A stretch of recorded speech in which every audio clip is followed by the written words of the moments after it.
Hello everyone, welcome to our new videos. তো এই ভিডিওসে আমরা দেখবো আমাদের অ্যাট্রিবিউটস নোড সম্পর্কে। অ্যাট্রিবিউটস নোড কি করে? অ্যাট্রিবিউটস নোড আমাদের অ্যাটেন্ড করে এইচটিএমএল এলিমেন্টকে অ্যাট্রিবিউট করে। এরা আমাদের প্রোভাইড করে ইনফরমেশন এলিমেন্টের ব্যাপারে, যেটা আমরা অ্যাক্সেস করতে পারি মডিফাইড, মানে মডিফিকেশনের সাহায্যে অ্যাক্সেস করতে পারি। প্যারেন্ট এলিমেন্ট নোডের থেকে আমরা মডিফিকেশনের ভাবে অ্যাক্সেস করতে পারি অ্যাট্রিবিউট নোডকে। তো এটা আমাদের রয়েছে একটা হোম পেজ, যেখানে আমরা একটা লিঙ্ক ক্রিয়েট করেছি, জাস্ট কিছু না, এক্সট্রা একটা লিঙ্ক ক্রিয়েট করেছি। এই লিঙ্কের মধ্যে অ্যাঙ্কার ট্যাগের মধ্যে আমরা এইচরেফ দিয়েছি example.com। তো এই example.comটাকে আমরা ফাইন্ড কিভাবে করব সেটা আমরা অ্যাট্রিবিউটের সাহায্যে দেখতে পারি। একটা নিউ এলিমেন্ট যদি অ্যাড করে থাকি, ওটার সাহায্যে ফাইন্ড কিভাবে করব। ওকে, তো অ্যাট্রিবিউট নোড, ওয়েট, আমরা এখানে একটা জাস্ট ভ্যারিয়েবল নিলাম, const link equal to document. ডকুমেন্টের মধ্যেই আমরা কোয়ারি সিলেক্টর করব যে কোন কোয়ারিটা আমরা নেব। কোয়ারি সিলেক্টর, এই কোয়ারি সিলেক্টরের মধ্যে কি নেব? আমরা অ্যাঙ্কেল ট্যাগ নেব। তো কি? এ। ওকে,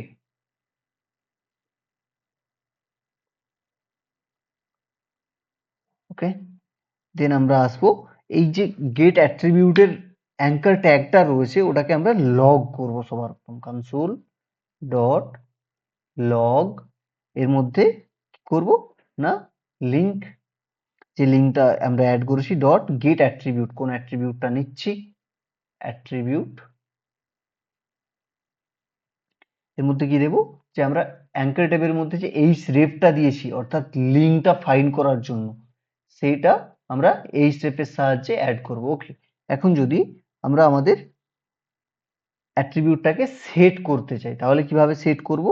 link dot set attribute, get attribute যেমন রয়েছে, সেট অ্যাট্রিবিউট রয়েছে, এখানে আমরা অ্যাট্রিবিউট সেট করতে পারি। তো এইখানে আমরা আপাতত আমাদের অ্যাট্রিবিউটটা কি চাইবো না, ব্ল্যাঙ্ক রাখতে। ব্ল্যাঙ্ক রাখতে মানে আমাদের যে টার্গেটটা রয়েছে এই মুহূর্তে, এই অ্যাট্রিবিউটের লিঙ্কটাকে ব্ল্যাঙ্ক রাখতে চাইবো। সেই ক্ষেত্রে আমরা জাস্ট অ্যাড করে দেব টার্গেট,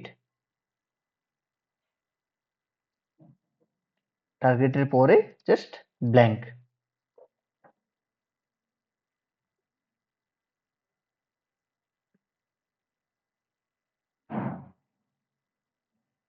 ওকে,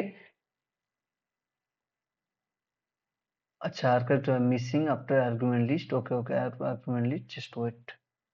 ও, এটা তো আমার এখানে এ অ্যাঙ্কার, দেন আমার এটা এ হবে। এরপর এখানে আসবে আমার একটা ব্র্যাকেট এমটি। এবার যদি দেখি আমাদের কি আসলো, এই যে এখানে অ্যাট্রিবিউটের মধ্যে https example.com, তো সেই লিঙ্কটাই আমাদের এখানে আসলো। এরপরে আমরা আসবো আমাদের টেক্সট নোডে। টেক্সট নোড কি? টেক্সট নোড আমাদের সাধারণত থিওরিটিক্যাল কন্টেন্টে যদি বলে চাই, এই টেক্সট কন্টেন্ট করতে মানে অ্যাড করতে থাকে এলিমেন্টের মধ্যে, যারা অলওয়েজ লিফ নোড। ডমের মধ্যে, যে ডম ট্রি এর মধ্যে আমি তোমাদেরকে বলেছিলাম প্যারেন্ট ট্রি, চাইল্ড ট্রি, এবং প্রত্যেকটা এক একটা অবজেক্টের মধ্যে কাজ করে। সবার প্রথম ডকুমেন্ট, তার মধ্যে এইচটিএমএল, দেন হেড ট্যাগের মধ্যে টাইটেল, মেটা, তার মধ্যে আবার রয়েছে বডি, বডির মধ্যে তোমার প্যারাগ্রাফ ট্যাগ রয়েছে, H1 to H6, অর্থাৎ হেডার ট্যাগ রয়েছে। তো এই জিনিসগুলো যে এক একটা লিফ নোড মেনটেন করে, সেগুলো আমাদের টেক্সট নোডের সাহায্যে অ্যাড করতে পারি। এখন যদি আমি চাই যে একটা অ্যাপেন্ডিং টেক্সট নোড অ্যাড করতে চাই, কিভাবে অ্যাড করব? সাপোজ এখানে আমি অ্যাড করব। ওকে, এটা কমপ্লিট হয়েছে। এখন আমি জাস্ট অ্যাড করব একটা ভ্যারিয়েবল কনস্ট প্যারাগ্রাফ, দেন এই প্যারাগ্রাফের মধ্যে ডকুমেন্ট ডট কোয়ারি সিলেক্টর,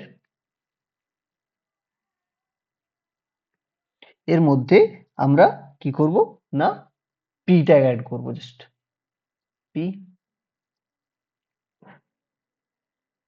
এরপর আমরা কি করব না, টেক্সট নোডটা অ্যাড করব। কি টেক্সট নোড অ্যাড করতে চাই? Const text node equal to document dot create text node, create text node. Then এর মধ্যে কি করব, জাস্ট আমরা একটা স্ট্রিং এর মধ্যে লিখব দিস ইজ নিউ টেক্সট। ওকে, এখন যদি আমরা এটা প্যারাগ্রাফের অ্যাপেন্ড চাইল্ডের মধ্যে অ্যাড করতে চাই, সাপোজ সামহাউ কি অ্যাড করব না, প্যারাগ্রাফ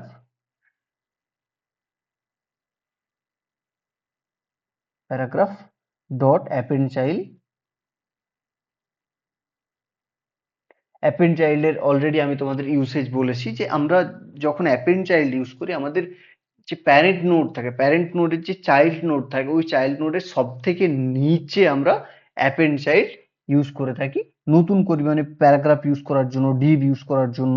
তো যে নতুন চাইল্ড ইউজ করি ওটা থাকবে আমাদের এক্সিস্টিং চাইল্ডের সব এক্সিস্টিং চাইল্ডের সব থেকে নিচে থাকবে আমাদের। তো এই অ্যাপেন্ড চাইল্ডের মধ্যে আমরা এই যে টেক্সট নোডটা অ্যাড করেছি এটা অ্যাড করে দেবো, টেক্সট নোড। ওকে, এখন যদি দেখি কি আসলো আমাদের এর সাথে সাথে, দিস ইজ নিউ টেক্সট, এখানে কানসোলেও আসলো দিস ইজ নিউ টেক্সট। তো আর আমাদের এইখানেও আসলো, মানে ইউআইও শো আপ করছে দিস ইজ নিউ টেক্সট। তো এইভাবে আমরা টেক্সট নোড অ্যাড করতে পারি। এরপর আসছে আমাদের কমেন্ট নোড। কমেন্ট নোড কি করে, কমেন্ট নোড এইচটিএমএল এ রিপ্রেজেন্ট করে ডকুমেন্টকে, যেটা আমাদের ভিজিবল দেখা যায় না সব সময় রেন্ডার্ড পেজের সাহায্যে, এবং এটা আমাদের যে ডম অ্যাক্সেস অ্যান্ড ম্যানিপুলেশনের ক্ষেত্রে সব থেকে বেশি পরিমাণে ইউজ করে থাকে। ওকে, এরও প্র্যাকটিক্যাল এক্সাম্পল দেখে নেব আমরা, রিফ্রেশ করে নেব। দেন এখানে আমরা কি করব না, একটা ভ্যারিয়েবল নেব, const comment equal to document dot create element create comment. এই ক্রিয়েট কমেন্টের মধ্যে কি করছি না, আমরা কমেন্ট ক্রিয়েট করতে পারি। তো এইখানে জাস্ট স্ট্রিং এর মধ্যে আমরা লিখব this is a new comment. এবার এই কমেন্টটাকে আমরা অ্যাপেন্ড চাইল্ডের মধ্যে অ্যাড করে দেবো, ডকুমেন্ট ডট অ্যাপেন্ড চাইল্ড। আচ্ছা, ডকুমেন্টের মধ্যে বডি হবে, অবভিয়াসলি বডির মধ্যে আমরা অ্যাড করব বডি ডট অ্যাপেন্ড চাইল্ড। এই অ্যাপেন্ড চাইল্ডের মধ্যে কি হবে না, আমাদের যে এক্সিস্টিং কমেন্ট যে ভ্যারিয়েবলটা নিয়েছি ওটা অ্যাড করে দেবো, কমেন্ট।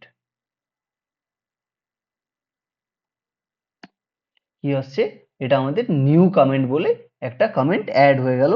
তো কমেন্ট আমাদের কি করে, কমেন্ট নোড যদি বলা যায়, comment node represent HTML comment in the document. ডকুমেন্টের মধ্যে আমাদের যে কমেন্ট রয়, ঠিক আমরা এইচটিএমএল কমেন্ট কিভাবে অ্যাড করি ঠিক এইভাবে অ্যাড করি। তো এই যে কমেন্ট, একটা কমেন্ট নোড, তো এটার সাহায্যে আমরা ডকুমেন্ট নোড মানে ইউজ করতে পারি কমেন্ট নোড। তো যেটা আমাদের ভিজিবল হয় না সব সময়ের জন্য রেন্ডার্ড পেজে, সেই ক্ষেত্রে আমরা ইউজ করতে পারি। যদি রিয়েল ওয়ার্ল্ড বলা যায়, রিয়েল ওয়ার্ল্ডের ক্ষেত্রে আমরা অনেক সময় মানে মেটাডেটা স্টোর করে রাখি কোনো কিছু কাজের জন্য। তো সেই সময় এইচটিএমএল এর ক্ষেত্রে আমরা এই প্রসেসটা কাজ করতে পারি স্ক্রিপ্টিং এ অ্যাড করে।